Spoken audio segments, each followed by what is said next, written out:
kagetnya karena saat membuka lemari tersebut, bukannya payung yang ia temukan. Tak lama kemudian, teman-teman Sinta pun yang tinggal beberapa orang berlari menuju kelas. Setelah dilihat, Sinta ternyata pingsan. Dengan terbata, Sinta pun membuka suara tuh saat itu. Ketika hendak ia membuka lemari, saat akan mengambil payung, ia malah melihat ada kejadian ini udah lama banget terjadi. Sekitaran tahun 2000-an lalu. Lokasi disamarkan, karena sampai saat ini sekolahnya masih aktif. Sebut saja namaku Sinta, aku kelas 2 di SMP. Seperti pelajar lainnya, setiap pagi aku pun pergi ke sekolah tuh. Yang jaraknya nggak terlalu jauh dari sekolah. Cukup dengan jalan kaki, ataupun naik angkot sekali, sudah sampai tuh di sekolahan saat itu. Bel sekolah pun berbunyi. Seperti biasa, kami pun belajar dengan semangat hari itu. Gak terasa hari pun berlalu, namun apesnya karena jadwal pelajaran yang gitu banyak, Sinta dan teman-temannya pun pulang paling akhir di antara kelas lainnya. Waduh, udah pulang paling telat, terus di luar hujan pula. Ujar Sinta pada kawan-kawannya kala itu. Biasanya kalau pulang, Sinta tuh barengan sama bestinya, yaitu Dinda dan Sari. Namun ketika itu, mereka berbeda kelas. Jadi gimana lagi Sinta harus pulang sendirian kala itu. Kok hujannya gara-gara ya? Sinta pun kembali ngeluh tuh. Tanpa sadar, hari pun menjelang maghrib kala itu. Teman sekelasnya pun kini hanya tinggal beberapa orang saja. Muncullah ide Sinta untuk memesan ojek online saat itu. Tapi anehnya kok nggak dapat ya? Kemana sih abang ojeknya? Kok pada nggak ada? Mungkin para neduh atau pulang ya, karena hujan begitu lebat. Sinta pun akhirnya memberitahu dulu tuh orang tuanya kala itu. Takut mereka khawatir anaknya belum pulang ketika maghrib tiba.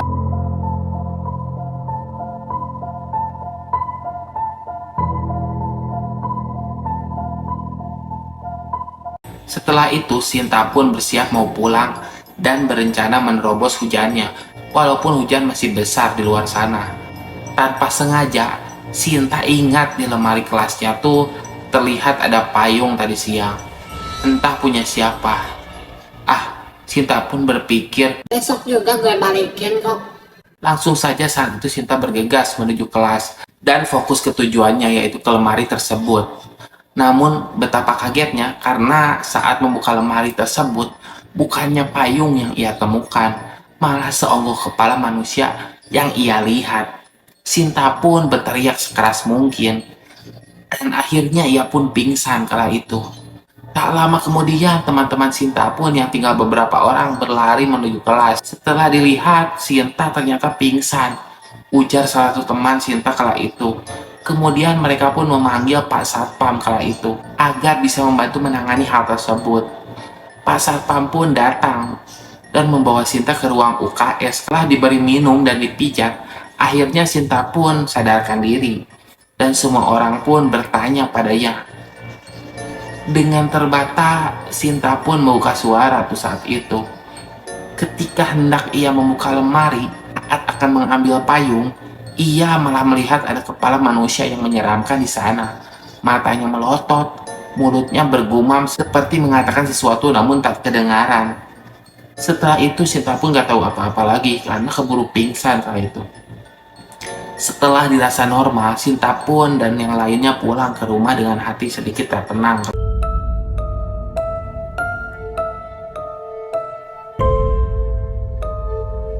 Kejadian kedua ini dialami oleh seorang guru tuh. Yang lain tak bukan ialah Ibu Yanti. Ia guru matematika di sana. Awalnya hari itu berjalan seperti biasa. Bu Yanti mengajar anak-anaknya. Bu Yanti pun adalah sosok yang guru yang senang membaca. Beliau sering berada di perpustakaan tuh untuk mencari buku yang ingin ia baca. Karena itu jugalah beliau meminta kepada pengurus sekolah untuk memegang kunci duplikat ruangan perpustakaan tersebut. Hari itu seusai mengajar anak-anak sekolah, Bu Yanti pun pergi ke perpustakaan untuk melakukan hobinya, yaitu membaca. Ia mengambil buku yang hendak ia baca. Saking asiknya, ia tak sadar Waktu telah menunjukkan hampir maghrib kala itu. Suasana di luar mulai gelap kala itu. Bu Yanti pun dengan cepat membereskan tasnya dan mengunci ruangan tersebut dan hendak pulang tuh. Tapi sialnya, ketika akan naik angkot, ia mengecek buku yang hendak dijadikan bahan ulangan anak-anak tersebut, malah tidak ada di tas dia. Ia pun berpikir, pasti buku tersebut ketinggalan di perpustakaan tadi, karena ia terburu-buru saat itu. Dengan hati yang kesal, Bu Yati pun membuka kembali tuh kunci ruangan perpustakaan tersebut.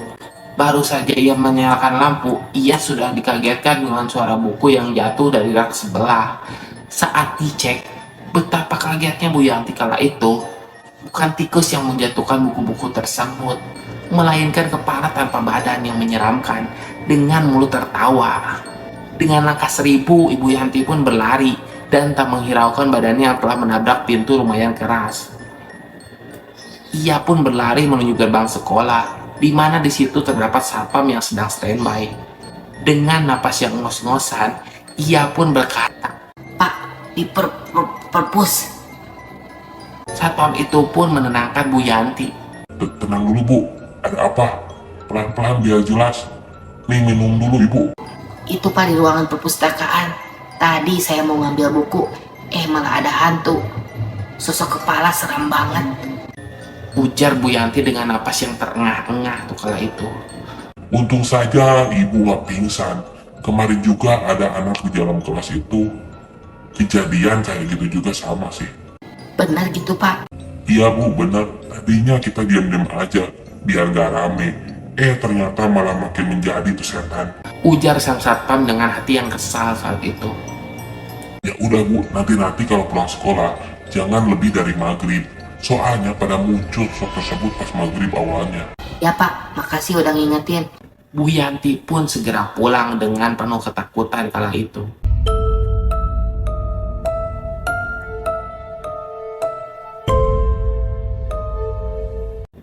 Kejadian ketiga ini yang diteror itu adalah Pak Samsul. Ia adalah penjaga sekolah yang bertugas membersihkan sekolah dan mengunci sekolah. Selain penjaga sekolah, Pak Samsul dan istrinya pun membuka usaha tuh berupa kantin di sekolah. Terdapat berbagai makanan dan minuman di sana. Setiap hari selain bebersih, ia pun bergantian ke pasar dengan sang istri kala subuh tiba. Waktu itu jam menunjukkan sekitar pukul 3 pagi. Seperti biasa, Pak Samsul pun bersiap pergi ke pasar untuk membeli bahan untuk membuat gorengan dan bahan lainnya. Dari awal berangkat pun, sebenarnya hati Pak Samsul udah gak enak katanya.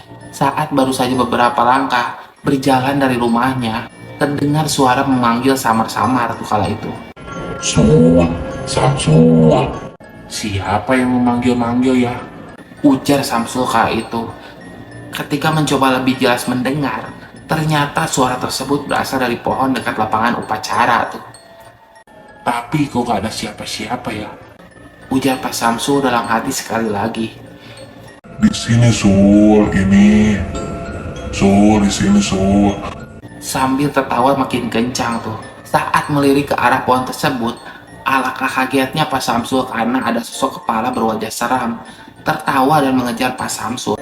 Pak Samsul yang kaget dengan hal tersebut, tanpa babi bu langsung saja lari sekencang-kencangnya, sampai akhirnya ia pun sampai di gerbang sekolah. Alhamdulillah, udah gak ada tuh setan.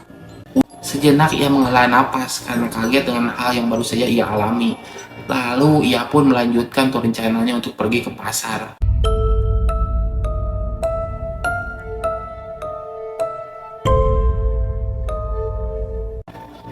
Pagi harinya, setelah sekolah mulai ramai, Pak Samsul pun menceritakan hal seram tersebut yang ia alami tadi subuh kepada satpam sekolah. Tadi gue subuh dikejar setan kepala. Serem banget Pak Satpam. Ya bener lu. Sini duduk dulu. Saya juga mau cerita Sul. Kemarin juga udah ada 2 kali kejadian tuh yang ditunjukin sama setan kepala tersebut. Apa aja? Itu tuh murid kelas 2 sama Bu Guru Yanti. Oh iya? Pak Satpam pun menceritakan semua kejadian itu yang terjadi kemarin kepada 2 orang tersebut. Gila. Kok sekolah ini jadi serem ya gara-gara hantu itu?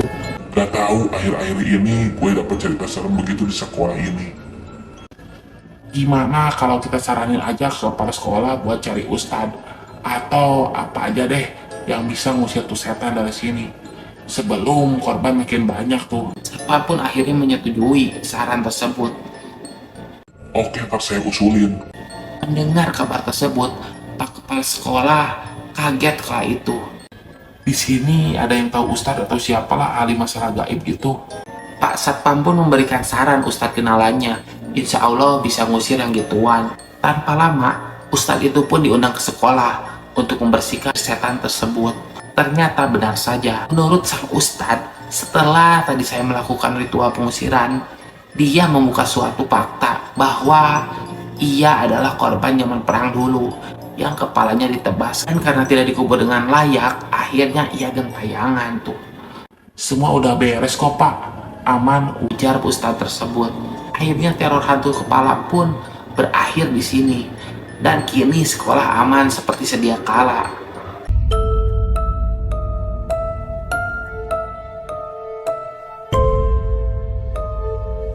Dan bagi kalian yang memiliki cerita horor dan ingin dibacakan di sini di horror area, silahkan saja DM Instagram kami di sini di bawah ini. Kami tunggu ceritanya ya.